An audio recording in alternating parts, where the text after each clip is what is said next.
Continuamos con nuestro ciclo de entrevistas por las aristas laborales y de seguridad social asociadas a esta crisis sanitaria por el coronavirus. Y en esta oportunidad nos acompaña Rodrigo Monteiro Pessoa. Él es abogado, tiene un postítulo en Derecho de la Seguridad Social, es magíster también en Derecho Económico por la Universidad Federal de Paraíba, en Brasil, es doctor en Derecho por la Universidad de Chile, y se desempeña como académico de Derecho del Trabajo y de la Seguridad Social en la Universidad de la Frontera. Es autor también de varias publicaciones. Destaco particularmente a los que les interese acercarse al derecho del trabajo en una perspectiva práctica y sencilla, su libro del año pasado, El Derecho del Trabajo Sistematizado. Rodrigo, muchas gracias por compartir con nosotros hoy día esta entrevista. Muchas gracias a ti, Rodrigo. Es un honor poder contribuir con el destacado trabajo que tú haces no solamente en el Centraz, pero en toda la comunidad laboralista del país. Yo te felicito muchísimo por este trabajo y agradezco la oportunidad de aquí. Vamos a conversar hoy día, Rodrigo, como te había adelantado por nuestras comunicaciones previas, sobre el despido, que es uno de los temas que más está hoy día preocupando a los trabajadores de muchas empresas del país por esto del coronavirus, pero particularmente sobre el despido por una causal. Conversamos hace algunos días con otra persona, con Álvaro Domínguez, sobre el caso fortuito fuerza mayor, que es una de las causales que se ha estado invocando, pero también empieza a surgir, y cada vez con más fuerza, otra causal, que es la causal de necesidades de la empresa. Entonces, me gustaría que tú pudieras partir comentando en qué consiste esta causal de necesidades de la empresa, esta causal de despido, dónde está, cómo se regula. Perfecto. Rodrigo, mira, la causal necesidad de la empresa tiene previsión expresa en nuestro Código del Trabajo. Está en su artículo 161. El legislador estableció que el empleador podrá poner término al contrato de trabajo invocando como causal las necesidades de la empresa de establecimiento de servicio, tales como derivadas de la racionalización o modernización de los mismos, bajas en la productividad, cambios en las condiciones de mercado de la economía, que hagan necesaria la separación de uno o más trabajadores. Entonces, todo este artículo 161 del Código del Trabajo habla sobre hipótesis tales como el legislador manifestó su opción por no establecer un rol taxativo de situaciones que podrían autorizar el uso de la causal por necesidades de la empresa, admitiendo de otras situaciones que son análogas o semejantes, lo que también hace que el uso de esa causal en la práctica sea un poco más difícil. Los ejemplos que el legislador nos pone se consolidan en los derivados de racionalización o modernización de la empresa, establecimiento de servicio, bajas en productividad y cambios en las condiciones del mercado y de la economía. ¿Qué es lo que podemos concluir sobre estos ejemplos que nos da el legislador? Es que las necesidades de la empresa que justifican ese despido son de índole económicas, técnicas, que incluyen las tecnológicas, o una combinación de ambos factores. Ahora, obviamente, para que se pueda entender mejor su aplicación, tendremos que buscar respuestas en la doctrina y la jurisprudencia de nuestro país.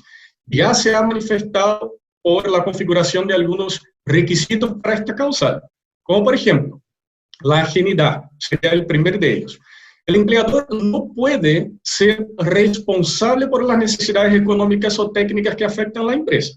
Por ende, si la mala situación económica tiene su origen en un manejo deficiente, incluso en un manejo culpable del empresario, esta situación no podría acarrear la terminación de los contratos de trabajo por esta causa. La mala situación económica que se aduce debe ser ajena a la voluntad del empleador y no imputable a la empresa. Doy un ejemplo. Hubo un fallo de la Corte de Apelaciones de Santiago de 2007, donde se constató que hubo un exceso de costos operacionales de naturaleza laboral en una empresa, que derivó una especie de sobredotación de personal asignado para la ejecución de un determinado proyecto de la empleadora. O sea, habría más gente contratada que lo necesario para la buena marcha del negocio. Con esta sobredotación esta dotación fue derivada de la propia decisión de la empleadora, siendo ella la única imputable por los hechos. La Corte de Apelaciones vio por bien considerar improcedente el despido por causal de necesidad de la empresa. Entonces, eso nos va a llevar también a lo que la doctrina y jurisprudencia considera como el segundo requisito para configuración de esta causal, la objetividad. Las causales en derecho del trabajo o son bien objetivas u objetivas. Las causales objetivas significa que hay algún hecho que es imputable a una de las partes del contrato de trabajo, que sería o el empleador o el trabajador. Las objetivas, por el contrario, significa que este despido no puede tener ninguna relación con la voluntad de las partes del contrato de trabajo. O sea, no pueden ser imputadas ni al empleador ni al trabajador. Más bien se trata de hechos no imputados a estas partes. Y como la causal necesidad de la empresa es una causal objetiva, no es la mera voluntad del empleador de creer que está en una situación económica que no puede más mantener un trabajador, por ejemplo, para autorizar que él pueda despedir al trabajador o la trabajadora por esta causa. Y ahí vienen los dos últimos requisitos que son muy importantes. Uno de ellos es la gravedad. Los problemas económicos de la empresa no pueden ser transitorios y subsanables. Si la empresa solamente está enfrentando un pequeño periodo de dificultades financieras, no hay espacio para un despido por necesidades de la empresa. La continuidad del negocio en sí, de la actividad empresarial, debe estar en riesgo. Y por eso, el último requisito es la permanencia, complementa el requisito anterior. Es decir, no puede ser una situación económica de dificultad transitoria. Ahora, cabe destacar que el peso de la prueba de todo eso recae en el empleador, quien deberá acreditar que concurren los presupuestos fácticos constitutivos de la necesidad de la empresa que alega. Es muy clara la explicación que planteas tanto de la norma del artículo 161 como de los criterios que ha ido dando la jurisprudencia también para configurarla en la práctica. Ahora, en los tiempos que corren y frente a empresas que están despidiendo ya o que están amenazando con despedir a trabajadores por esta causal de necesidades de la empresa, ¿a tu juicio crees que se dan esos presupuestos que tú comentas y que la jurisprudencia ha ido desarrollando? O yendo más allá incluso, ¿es posible dar una respuesta abstracta a esta cuestión o necesariamente tendríamos que mirar cada caso en particular? Bien, Rodrigo, mira, frente a esta crisis sanitaria que vivimos hoy, vamos a intentar encajar esta situación en los requisitos anteriores. Podríamos afirmar que cualquier dificultad que venga por esta crisis sanitaria sería de orden económica, dada la paralización de los servicios y reducción de las ventas. Si bien esta es una situación ajena a la voluntad del empleador y consecuentemente es también un hecho objetivo, lo que tendríamos que verificar es la gravedad del impacto de esa crisis sanitaria en las finanzas de la empresa para configurar una crisis económica que no es subsanable para poder hacer uso de esa causal. Entonces, tenemos que saber si la propia continuidad del negocio está aquí en riesgo y si ese riesgo además es permanente.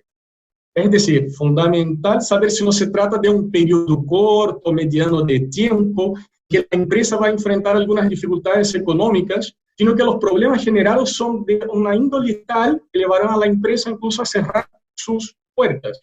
Ahora, es interesante tener también conciencia de otro punto. El tamaño de la empresa y el nicho del mercado aquí importan muchísimo, porque tenemos algunos sectores que van a ser mucho más afectados, como por ejemplo el sector de servicios, el sector terciario, el sector de turismo, el sector de viajes. Esos van a presentar dificultades económicas en un monto muy superior.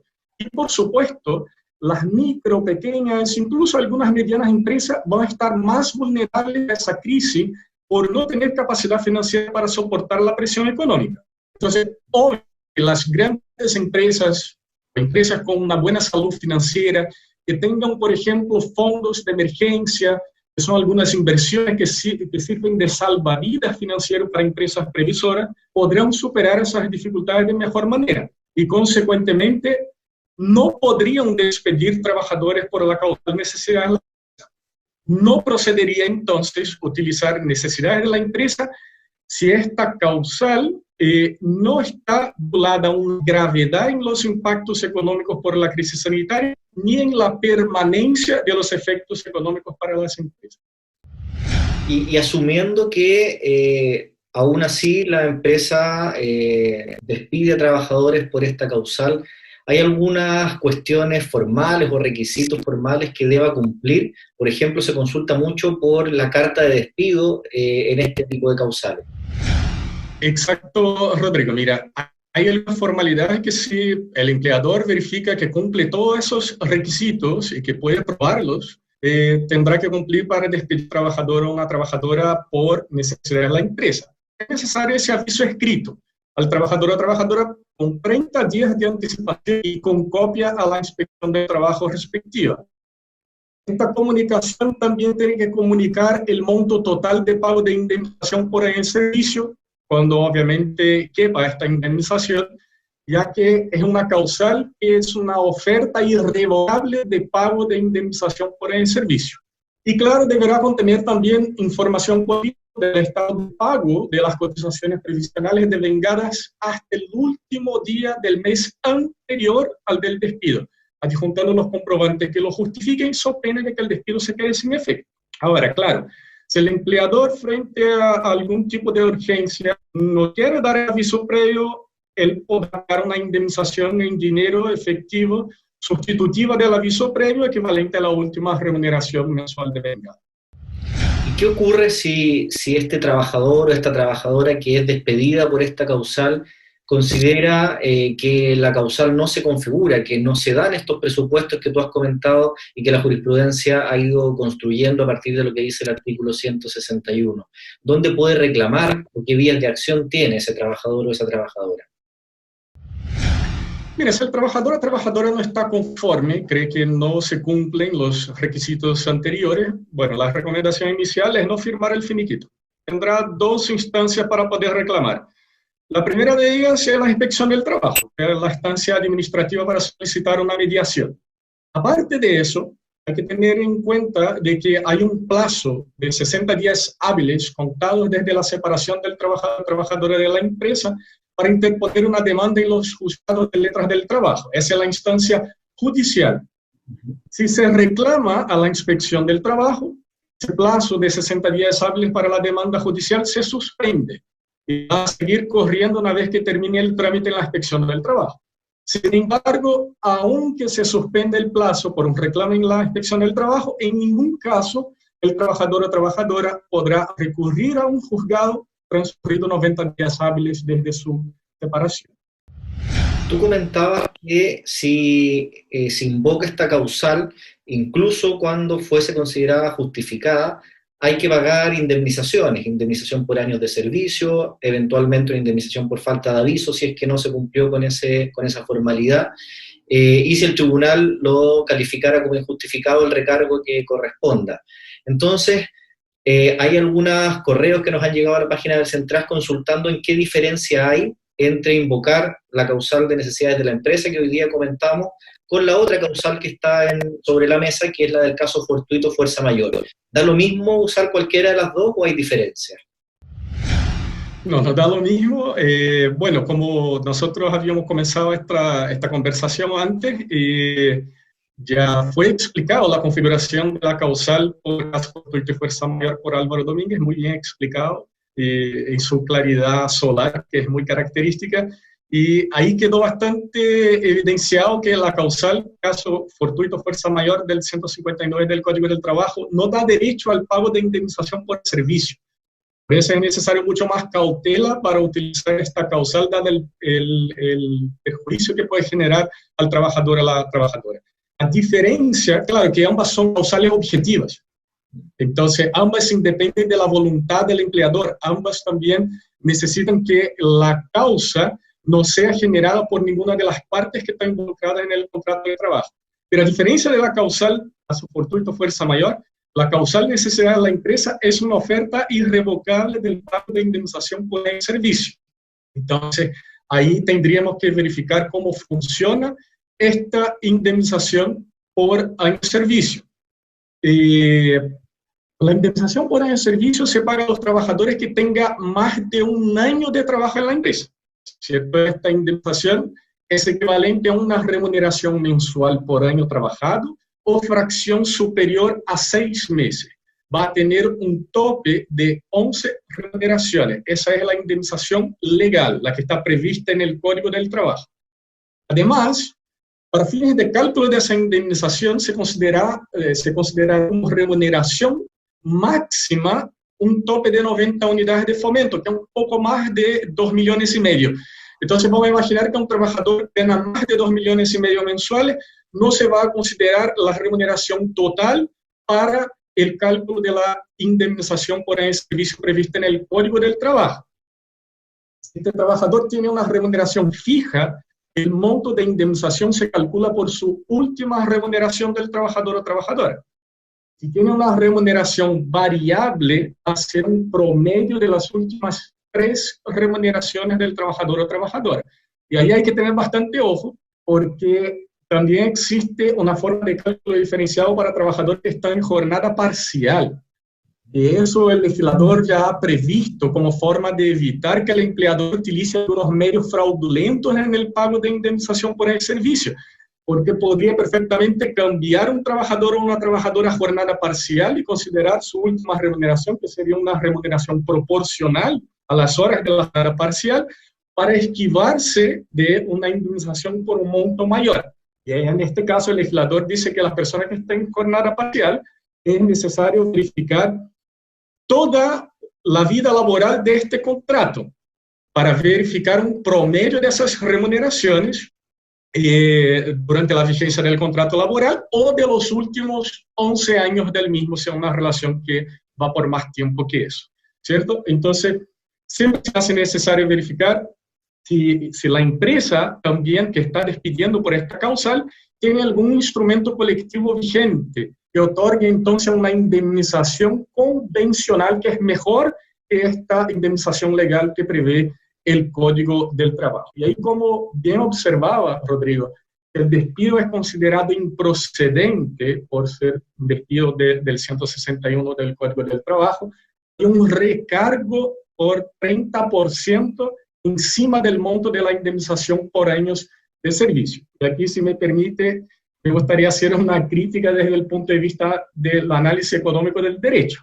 La causal de necesidad de la empresa en la práctica siempre es utilizada cuando se quiere despedir sin arriesgar, por ejemplo, una indemnización por daño moral en un despido abusivo, es aquel que no invoca ninguna causal, ya que no se conoce cuál va a ser el monto que podría ser fijada la indemnización por daño moral en los tribunales, o enfrentar los elevados recargos del despido indebido cuando se utiliza mal cualquiera de las otras causales disciplinarias del artículo 160 del Código del Trabajo, donde los recargos a la indemnización por el servicio son más elevados, de 50% a 100%. Y esta causal, como ofrece un recargo de 30%, termina siendo un cajón desastre, ya que es mucho más fácil dar una causal necesidad a la empresa con un riesgo menor de recargo si hay la posibilidad de una demanda por parte del trabajador o trabajadora. Y una última cuestión, Rodrigo, después de esta explicación que tú has dado sobre cómo se usa esta causal y cómo procede esta causal en la práctica, tiene que ver con lo que están haciendo algunos países, fundamentalmente europeos, de dictar normas que suspenden la aplicación de causales económicas en estos tiempos asociados a la crisis sanitaria. Hay un proyecto en ese sentido también en nuestro país, donde está la diputada Vallejos, entre otros, promoviéndolo, y quería saber qué te parecen a ti esas medidas como las que ya tienen en esos países europeos y la que se discute aquí en nuestro país. Rodrigo, yo desde el punto de vista personal siempre seré favorable a la protección de los trabajadores de esos empleos. No simplemente por ser laboralista, sino que esa discusión va mucho más allá de esta legalidad laboral que nosotros siempre evocamos a la hora de discutir esos temas. Esta crisis sanitaria está golpeando fuertemente los países en sus economías y en los servicios del Estado, principalmente en materia de seguridad social como un todo, que incluye la previsión, la asistencia social y la salud. Cuando nosotros hablamos de impactos económicos, no es viable adoptar ningún tipo de medida que perjudicará aún más la economía, haciendo una suerte de círculo vicioso, más allá de las implicaciones de orden moral que afectan directamente a los trabajadores y trabajadoras de nuestro país. Eso porque tenemos que pensar que dentro de la lógica de mercado, los trabajadores con sus sueldos compran bienes y servicios de primera necesidad para sí mismos y para su grupo familiar. Pero además de eso, cuando tienen excedentes después de suplir las necesidades básicas, van a seguir consumiendo otros bienes y servicios en el mercado. Si nosotros quitamos de los trabajadores su fuente de renta, habrá una menor demanda por productos y servicios, y habiendo una menor demanda, las propias empresas van a tener que considerar bajar también la producción de bienes y servicios, menor oferta, ocasionando, claro, un nuevo ciclo de despidos y así sucesivamente. O sea, estamos entrando en ese llamado círculo vicioso. Esa situación perjudicará la recuperación después de las medidas de aislamiento social. Entonces, por eso soy sí muy favorable a cualquier medida que contribuya a mantener los empleos, pero obviamente mantenerlos conjunto con otras políticas fiscales que también consideran las dificultades de los sectores más afectados y de las micro y pequeñas empresas. O sea, eso debe ser una acción conjunta, multisectorial. Pero si estamos pensando en una recuperación económica, no podemos estar pensando en no proteger el empleo de los trabajadores. Muchas gracias, Rodrigo, por tu claridad en explicarnos esta causal y además combinar tu conocimiento y tu expertise en materias laborales con tus otras áreas de expertise que son el derecho de la seguridad social y el análisis económico del derecho. Muchas gracias por haber participado en esta entrevista del Centraz. Muchas gracias, Rodrigo, queda a disposición de ustedes para conversar sobre cualquier tema. Como he dicho, ha sido un honor y fue buenísimo conversar contigo. Fue la entrevista de Rodrigo Monteiro Pessoa, profesor de Derecho del Trabajo y Seguridad Social de la Universidad de la Frontera. Nos vemos en una próxima entrevista.